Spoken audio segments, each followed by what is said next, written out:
আমি কোরআনে কারিমের একটা বিশাল সূরা থেকে একটা আয়াতে কারিমা তিলাওয়াত করেছি, আপনারা লক্ষ্য করেছেন। এই সূরার নাম হচ্ছে সূরাতুল কাহাফ। নামটা কি? সূরাতুল কাহাফ। এই সূরাটার নাম বর্তমান সময়ে সকলের জানা থাকা প্রয়োজন। কেন? আমরা আখেরি জমানার মানুষ, রাসূলুল্লাহর উম্মত। আমাদের সম্মুখে দাজ্জালের ফিতনা আছে। এই সময়টা মিনি দাজ্জালটা তো আসেই, আসে না? মিনি দাজ্জাল তো আসেই, কিন্তু মূল দাজ্জাল যেটা, এটাও যে কখন আসবে এটা সম্পর্কে তো টাইম আমরা জানি না। হুজুর পাক সাল্লাল্লাহু আলাইহি ওয়াসাল্লাম থেকে তো আজ পর্যন্ত প্রায় 1500 বছর হয়ে গেল, কখন কি হবে আমরা জানি না। এই জন্য সূরা কাহাফের সম্পর্কে বলা হয়েছে, যারা সূরা কাহাফের প্রথম 10 আয়াত মুখস্থ করবে এবং পড়বে, আল্লাহ পাক তাদেরকে দাজ্জালের ফিতনা থেকে হেফাজতে রাখবেন। কিসের ফিতনা থেকে? দাজ্জালের ফিতনা। দাজ্জালের ফিতনা কি? সহজ কথায়, সে যা বলবে তার বিপরীত করবে, যা বলবে তার বিপরীত আপনি পাবেন। যেমন সে যদি আপনাকে বলে এটা জান্নাত, আপনি বুঝবেন সেটা, আপনারা বলেন জান্নাতের বিপরীত কি? জুড়ে বলেন কি? জাহান্নাম। তাহলে যে আপনাকে এতটা বিপরীত দিকে ডাকবে, জান্নাত বলে জাহান্নামের দিকে নিয়ে যাবে, এর ফিতনা থেকে আমাদের বাঁচার প্রয়োজন আছে কি নাই? আছে। আজকে আমাদের কি মিনি দাজ্জালরা নামাজের কথা বলে আমাদের নামাজ নষ্ট করতেছে, রোজার কথা বলে আমাদের রোজা নষ্ট করতেছে। কথা বুঝেন নাই?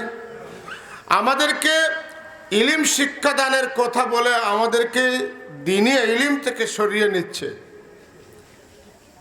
আপনি যে কাজ করতে যাবেন দেখবেন যে দাজ্জালি ফিতনা কিছুটা হলেও এর মধ্যে আছে। যারা বুঝেন, অবজারভেশনের ক্ষমতা আছে, আপনারা লক্ষ্য করবেন যে দাজ্জালের কাজটা কিন্তু চলতেছে, দাজ্জাল আসার ভূমিকা চলতেছে, দাজ্জালি কাজ চলতেছে।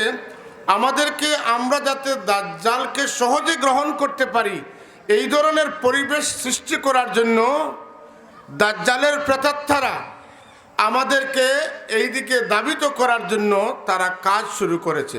নাউজুবিল্লাহ মিন যালিক। এই সময়ে আমাদেরকে দাজ্জালকে চিনতে হবে এবং দাজ্জালের ফিতনা থেকে বাঁচার জন্য রাসূলুল্লাহ সাল্লাল্লাহু আলাইহি ওয়াসাল্লাম আমাদেরকে যে ব্যবস্থাপত্র, যে প্রেসক্রিপশন দিয়ে গিয়েছেন, সে অনুযায়ী আমাদেরকে আমল করতে হবে। আর তার একটা বাহ্যিক আমল আল্লাহর রসুল আমাদেরকে বলে গিয়েছেন, তা হচ্ছে সূরা কাহাফ প্রতি শুক্রবারে তিলাওয়াত করা এবং সূরা কাহাফের প্রথম 10 আয়াত আমাদের সকলের হিফজ করা, মুখস্থ করা। আপনারা কি আমার কথা বুঝতে পারতেছেন? সূরা কাহাফ। এজন্য বর্তমান সময়ে সূরা কাহাফ সম্পর্কে আমাদেরকে ধারণা নেওয়াটা খুবই প্রয়োজন। আল্লাহ রাব্বুল আলামিন আমাদের সবাইকে এই সূরা সম্পর্কে ধারণা রাখার তৌফিক দান করুন। সকলে বলি আমিন। মহব্বতে বলেন আমিন। আপনারা দীর্ঘক্ষণ আমাদের সাহেব কিবলা রহমতুল্লাহি তাআলা আলাইহির সুযোগ্য নাতি হযরত মাওলানা রেদওয়ান আহমদ সাহেব, ওনার কাছ থেকে গুরুত্বপূর্ণ বক্তব্য শুনেছেন। বর্তমান প্রেক্ষাপটে আমারও কিছু সময় শোনার সুযোগ হয়েছে। উনি বর্তমান প্রেক্ষাপটে অনেক কথাই বলেছেন।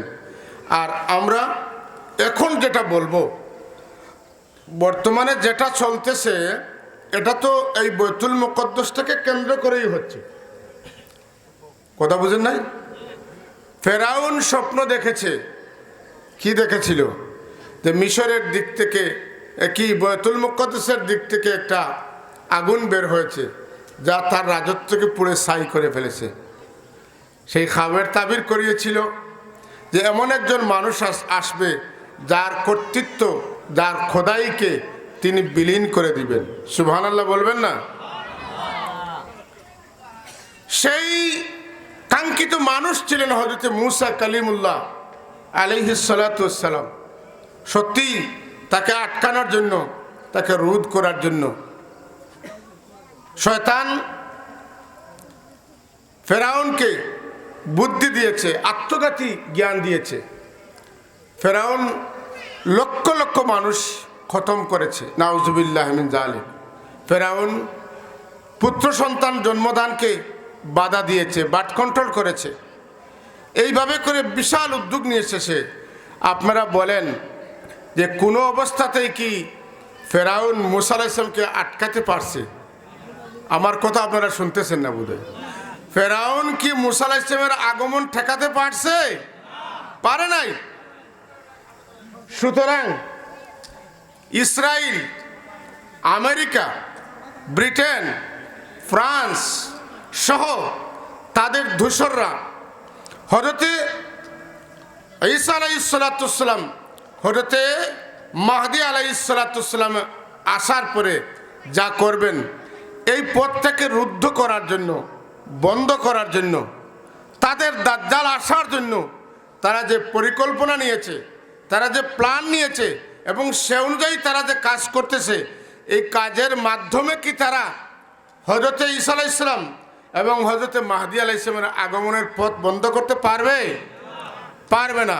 কিন্তু সেক্ষেত্রে আমরা মুমিন মুসলমান যারা, তাদেরকে চোখ কান খোলা রেখে আল্লাহ রসুল সাল্লাল্লাহু আলাইহি ওয়াসাল্লামের রেখা যাওয়া সেই আদর্শ, সেই মত এবং দল, যে দল সাওয়াদ আজম, যে দল আহলুস সুন্নাত ওয়াল জামাত, সেই আহলুস সুন্নাত ওয়াল জামাতের পতাকা তলে আমাদেরকে সমবেত থাকতে হবে এবং আল্লাহ রসুলের এই আদর্শকে পৃথিবীতে টিকিয়ে রাখার জন্য আমাদেরকে প্রস্তুতি নিতে হবে। প্রয়োজনে আমাদের জীবন যেতে পারে, আমরা যুদ্ধ করতে পারি, আমরা শাহাদত লাভ করতে পারি, যেমনটা করতেছে ফিলিস্তিনের হামাসরা। এই ধরনের পরিবেশ আমাদেরও আসতে পারে। তখন আমরা সেই পরিস্থিতি মোকাবেলা করার জন্য আমাদেরকে প্রস্তুত করতে হবে, এমন মানসিকতা আমাদেরকে তৈরি করে রাখতে হবে যাতে আমরা তাদের তীব্র মোকাবেলা করতে পারি। আল্লাহ পাক যেন আমাদের তৌফিক দান করেন, সকলে বলি আমিন। আল্লাহর দ্বীনকে মেটানোর জন্য, আল্লাহর দ্বীনের অস্তিত্বকে ধ্বংস করার জন্য ইহুদিরা যুগে যুগে নবী রাসূলদেরকে হত্যা করেছে। আপনারা তো চিন্তা করতেছেন যে আজকে ইহুদিরা ফিলিস্তিনের মা শিশুদেরকে টার্গেট করেছে, হত্যা করতেছে। ওরা এতটা জালিম, তারা শুধু সাধারণ মানুষ নয়, নবীদেরকেও হত্যা করার রেকর্ড তাদের আছে। নাউজুবিল্লাহ বলবেন না? এরা কেমন হৃদয়ের মানুষ! সহজে আমি বলতে পারি, আশা করি আপনারা একমত হবেন, যাদের ভিতরে নবীদেরকে মারার হিম্মত আছে, তাদের ভিতরে সাধারণ মানুষ বা মুসলমান মারাটা কোনো ব্যাপারই না, ঠিক না? আমরা যেভাবে মশা নিধনের জন্য ঔষধ দেই আর মশা মারা যায়, তাদের কাছে মুসলমান মারাটা ঠিক সেইভাবেই। কিন্তু সময়ের পরিবর্তনে, প্রেক্ষাপটের পরিবর্তনে আজকের দিনে সেটা কঠিন হয়ে দাঁড়িয়েছে ইহুদিদের জন্য। কথা ঠিক কিনা? আস্তে আস্তে আমরা উষার আলো দেখতেছি, ফুল ফুটে নাই কিন্তু কলি লক্ষ্য করতেছি। এমন একটা সময় আমাদের সামনে আগত, অনাগত, সেই সময়ের জন্য আমরা অপেক্ষমান যে একদিন হযরতে ঈসা আলাইহিস সালাম এবং হযরতে মাহদী আলাইহিস সালাম আসবেন। সেই পথটা আস্তে আস্তে উন্মোচিত হচ্ছে, এই পথটা আস্তে আস্তে, সেই পথের দ্বার, দুয়ার, গেট আস্তে আস্তে খুলতে শুরু করেছে। আমরা যেন এই যারা ইহুদিদের বিরুদ্ধে সশস্ত্র সংগ্রাম করতেছে, নিজের প্রাণের বিনিময়ে, নিজের ছেলের বিনিময়ে, নিজের নাতিন নসার বিনিময়ে, নিজেদের সব বাড়িঘরের বিনিময়ে, সম্পদের বিনিময়ে যারা আজকে ইহুদিদের বিরুদ্ধে লড়ে যাচ্ছে, তাদের জন্য আমরা আর কিছু না পারলে দোয়া তো করতে পারবো। পারবো কি না? কি বলেন, পারবো কি পারবো না? পারবো। তাদের প্রতি আমাদের অন্তরাত্মা থেকে শ্রদ্ধা। যারা শাহাদত বরণ করতেছেন, আল্লাহ যেন তাদেরকে জান্নাতুল ফিরদাউসের আলা মাকাম দান করেন, সকলে বলি আমিন। এবং আমাদেরকে যেন আল্লাহ পাক শাহাদতের মৃত্যু দান করেন, সকলে বলি আমিন। আল্লাহুম্মা সাল্লি আলা সাইয়্যিদিনা মাওলানা মুহাম্মদ وعلى آل سيدنا اللهم صل على سيدنا مولانا محمد وعلى آل سيدنا محمد محمد করে দে গুজর গই আহাদ গুলো আহমদ গুলন্দ গুজর গই আল্লাহুম্মা সাল্লি আলা সাইয়্যিদিনা মাওলানা মুহাম্মদ ওয়া আলা আলি সাইয়্যিদিনা। তো আমরা মূল আলোচনায় চলে আসি। আমাকে একটা বিষয় দেওয়া হয়েছে, তাকে এই বিষয়কে লক্ষ্য করে দু চারটে কথা আপনাদের খেদমতে গুজারিশ করতে চাই এবং সাথে সাথে এই মাহফিল পরিচালনা কমিটির কাছ থেকে আমি আমার আলোচনা কয়টায় শেষ করব এই টাইমটা একটু জেনে নিলে এর ভিতরে আমি আমার কথা শেষ করার চেষ্টা করব। হাজরিন, সূরাতুল কাহাফ। কাহাফ আসলে কাহফুন শব্দের অর্থ হচ্ছে গর্ত। আমরা সিলেটি ভাষায় যেটাকে গাড়া বলি, গাত বলি, বুঝতে পারছেন তো কথা? গর্ত। দেখেন, একটা গর্তের কথা কোরআনে কারিমে এসেছে, একটা গর্তের কথা এসেছে। আমি প্রথমে বলতে চাই, আপনারা গভীর মনোযোগ দিয়ে শুনবেন। একটা গর্ত, পৃথিবীতে অনেক গর্ত আছে, আছে না?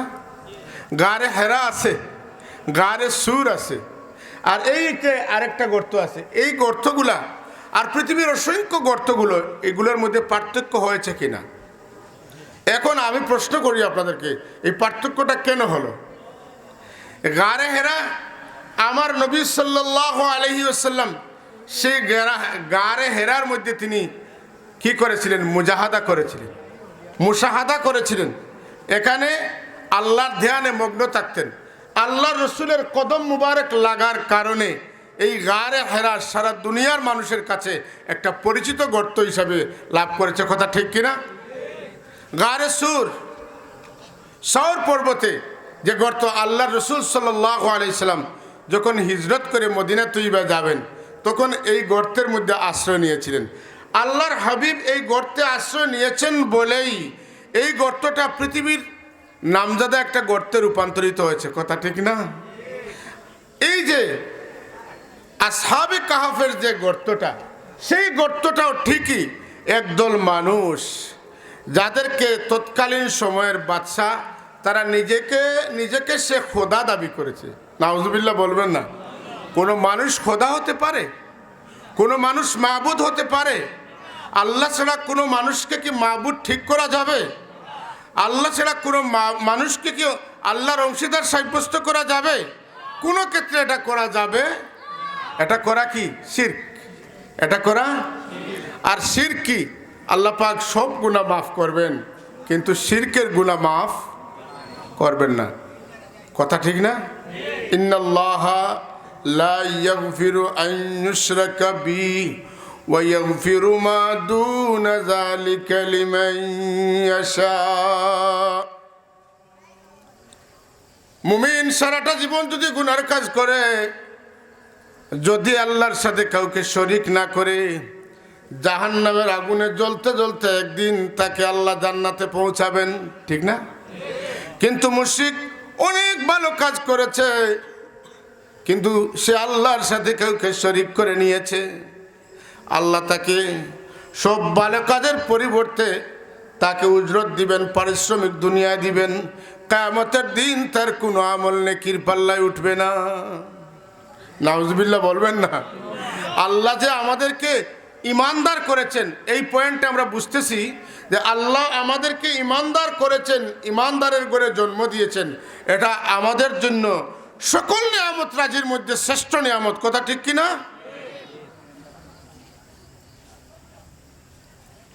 সেই দেশের বাদশা নিজেকে খোদাই দাবি করেছে, আর এই সমস্ত যুবকরা বলেছে যে আপনাকে আমরা খোদা মানতে পারি না, আমাদের একজন মাবুদ রয়েছেন।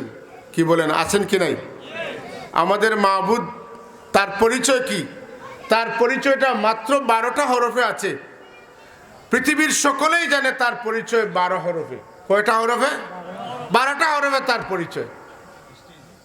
লা ইলাহা ইল্লাল্লাহ, সুবহানাল্লাহ। সকলে পড়ি, লা ইলাহা ইল্লাল্লাহ, লা ইলাহা লা ইলাহা ইল্লাল্লাহ।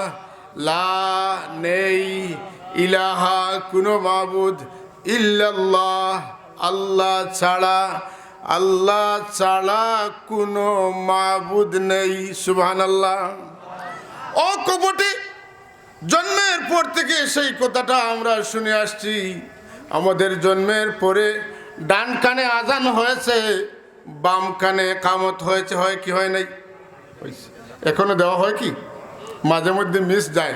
হসপিটালে যখন সিজার হয়, কার আজান কে দেয় বলেন? একটু সচেতন থাকতে হবে। মা বাবার দায়িত্ব কি? যে একটা শিশু জন্ম নিলে প্রথমে তার ডান কানে আজান এবং বাম কানে একামত হবে, তাকে পরিষ্কার পরিচ্ছন্ন করে তার জন্য আজান একামতের ব্যবস্থা থাকতে হবে। তখন আজান এবং একামত দেয়া হয় গুরুত্বপূর্ণ দুইটি কারণে। একটি হচ্ছে যে আল্লাহ রব্বুল আলমিনের সান্নিধ্য থেকে এই শিশুটা পৃথিবীতে এসেছে, সে তার রবকে পাচ্ছে না, সে পেরেছানিতে আছে। যখন তার ডান কানে বাম কানে আজান একামত দেওয়া হবে, তখন সে শুনবে আল্লাহু আকবার, আল্লাহু আকবার, আশহাদু আল্লা ইলাহা। সে বুঝবে আমি যে জগতে এসেছি, এখানে আমি যে আল্লাহর সান্নিধ্যে ছিলাম, সেই আল্লাহ এখানেও আছেন, সুবহানাল্লাহ। 2 নম্বর, শিশু যখন জন্মগ্রহণ করে তখন তাকে বশ করার জন্য, তাকে কাছে নেওয়ার জন্য, কাছে টানার জন্য শয়তান তার পিঠ বুলায়, তার দলে নেওয়ার জন্য তার কথা বুঝাতে চেষ্টা করে। তখন বাচ্চা কাঁদে। আজানের সুর শুনলে, একামত শুনলে শয়তান কাছে আসতে পারে? সুবহানাল্লাহ বলবেন না? বলেন, আজান একামতের প্রয়োজন আছে কি নাই? আমাদের দেশে কিছু কুসংস্কার আছে, ছেলে হলে আজান দিবেন, মেয়ে হলে আজান নাই। এই রকমের কিছু কুসংস্কার আছে না? যদি থাকে এটা আমরা বর্জন করবো। এটা করতে পারি? আমরা এটা পারি না। ছেলেও আমার সন্তান, মেয়েও আমার সন্তান, আল্লাহর বান্দা। এজন্য ছেলে মেয়েদের কানে ডান কানে আজান এবং বাম কানে একামত দেওয়ার প্রয়োজনীয়তা আছে কি নাই? হসপিটালে জন্ম হলেও আপনার দায়িত্ব নিতে হবে যে আমার বাচ্চাটাকে 2 মিনিটের জন্য আমার কাছে দাও, আমি আজান একামত দেওয়ার পরে তাকে হসপিটালের সিটে নাও, চিকিৎসা করো, কোনো সমস্যা নেই। আমাদেরকে সচেতনতা বাড়াতে হবে কি হবে না? কি বলেন, হবে কি হবে না? তৎকালীন সময়ের এই সমস্ত যুবক, এরা সাধারণ কোনো যুবক ছিল না, সেই সরকারের মন্ত্রী পরিষদের সদস্য ছিল। তারা বলতেছে আমাদের একজন রব আছেন, আমাদের একজন মাবুদ আছেন, আমাদের একজন আল্লাহ আছেন। আল্লাহকে উপেক্ষা করে আমরা কোনো অবস্থাতেই তোমাকে মাবুদ মানতে পারি না, সুতরাং আমরা তোমাকে মাবুদ মানব না। অপরদিকে বাদশা বলতেছে যদি আমাকে মাবুদ না মানো তাহলে তোমাদেরকে আমি কতল করে ফেলবো, নাউজুবিল্লাহ। ওরা বলতেছে কাতল করতে পারো, শহীদ হতে পারি, কিন্তু আমরা আল্লাহকে বাদ দিয়ে কাউকে মাবুদ স্বীকার করতে পারবো। এই দৃঢ় সংকল্পনা নিয়ে ওনারা দেখলেন যে এই দেশে আর থাকা যাবে না, সংগ্রাম করে থাকা যাবে না, আল্লাহর দিনকে প্রতিষ্ঠা করার জন্য আমরা উপস্থিত, আমাদেরকে একটা জুহুদের মধ্যে যেতে হবে, আমরা এই দেশ থেকে পলায়ন করব, কিন্তু এই বাদশার কথা আমরা শুনব। কি বলেন? এরা হিজরত করতেছে। এরা কি করতেছে? এই যারা হিজরত করতেছে এদের ব্যাপারে আল্লাহ বলতেছেন ইন্নাহুম ফিতয়াতুন আমানু বিরাব্বিহিম ওয়াজিদনাহুম হুদা। ভালোভাবে শুনবেন, এই মাহফিলের আয়োজক হয়তো যুবক ভাইয়েরা, এই জন্য যুবকদের বিষয় দিয়েছেন, আপনারা ভালোভাবে শুনবেন। আপনারা আয়োজন করে যদি শুধু হাঁটেন আর কথা না শুনেন তাহলে কাজে আসবে না। আল্লাহ বলতেছেন ইন্নাহুম ফিতয়াতুন আমানু বিরাব্বিহিম ওয়াজিদনাহুম হুদা।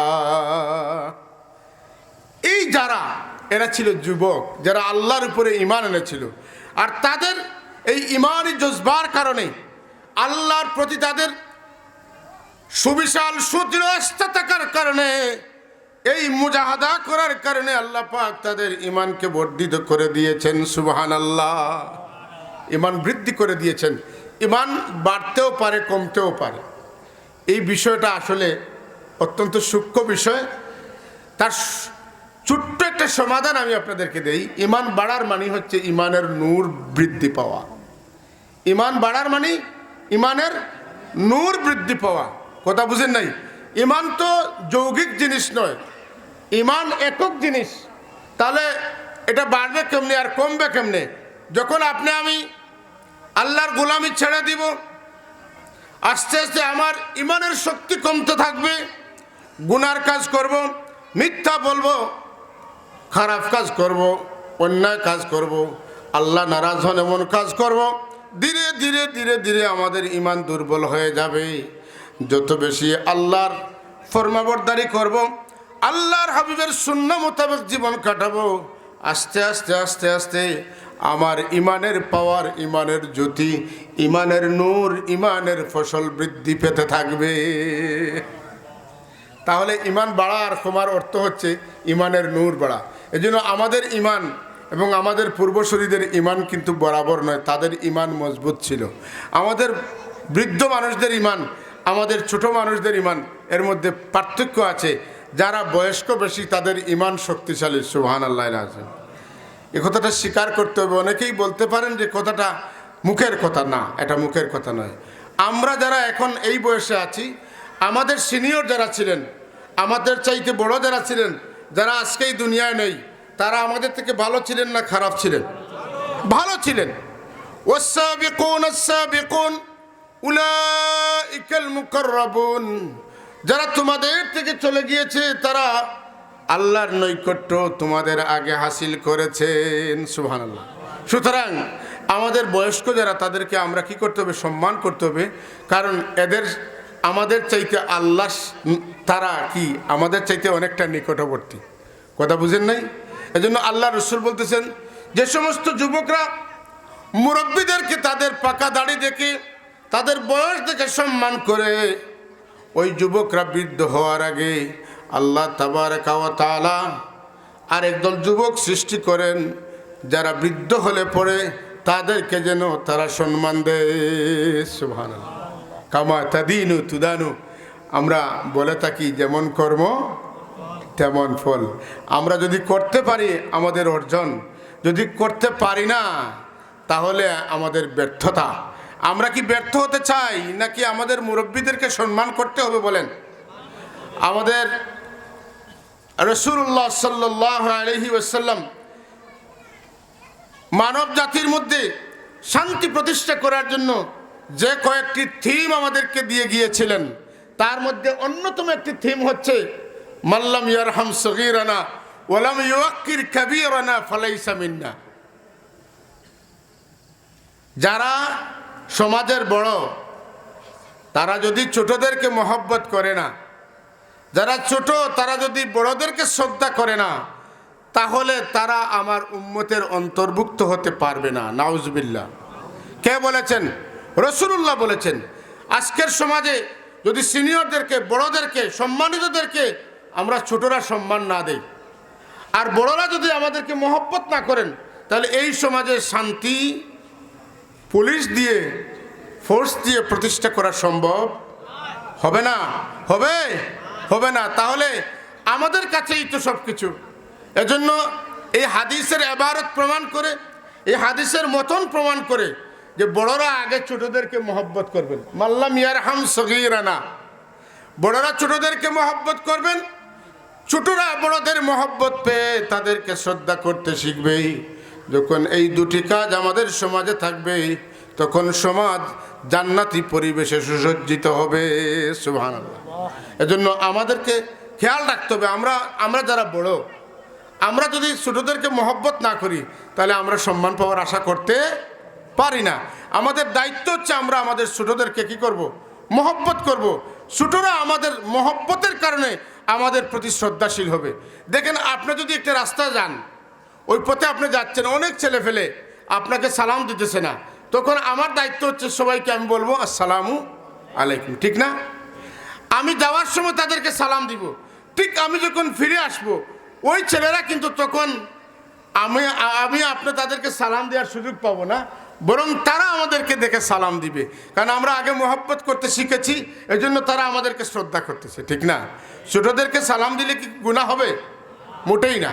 আমাদের আসাতেদাই কেরাম, আমি আমার ভালোভাবে স্মরণ আছে, আমাদের মুহাদ্দিস সাহেব রহমতুল্লাহ তাআলা আলাইহি যখন কামিল জামাতে আমাদেরকে দর্শ দিতে যেতেন, তখন উনি যখন দর্শে ঢুকতেন তখন আমাদেরকে সালাম দিতেন। আমার ভাইরা, আমরা ঘরে গেলে সালাম দিব, আমাদের ছেলে মেয়েদেরকে সালাম দিব, আমাদের স্ত্রী আমাদের বিবিদেরকে আমরা কি করব? সালাম দেব। সালামের মানে কি? আল্লাহ তোমাদের উপর শান্তি বর্ষিত করুন, বলেন আমিন। এটা একটা দোয়া কি দোয়া নয়? এটা একটা দোয়া না? আমরা যখন পরস্পরের জন্য আল্লাহর কাছে শান্তি কামনা করব, এই পরিবারে শান্তি আসবে না, আসবে কোন পরিবারে? এজন্য এটা আমাদের দায়িত্ব। যাই হোক, আমি যেটা বলতেছিলাম যে এই যে কয়েকজন যুবক, এই যুবকরা সেই বাদশার সাথে তারা চ্যালেঞ্জ করে, তারা দেখলো যে এই জায়গায় টিকে থাকা যাবে না, আল্লাহর দ্বীনকে কায়েম করার জন্য আমরা প্রথমে আমাদের ইমানকে হেফাজত করতে হবে। সেই তাদের নিজেদের ইমানকে হেফাজত করার জন্য তারা হিজরত করলো। সুবহানাল্লাহ।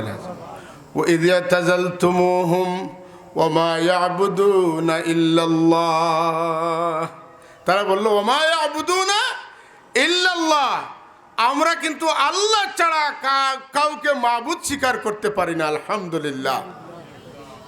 শুনেন, জীবনে এমন বাস্তবতার মুখোমুখি আপনি হবেন না এটা চিন্তা করবেন না, হতেও পারেন।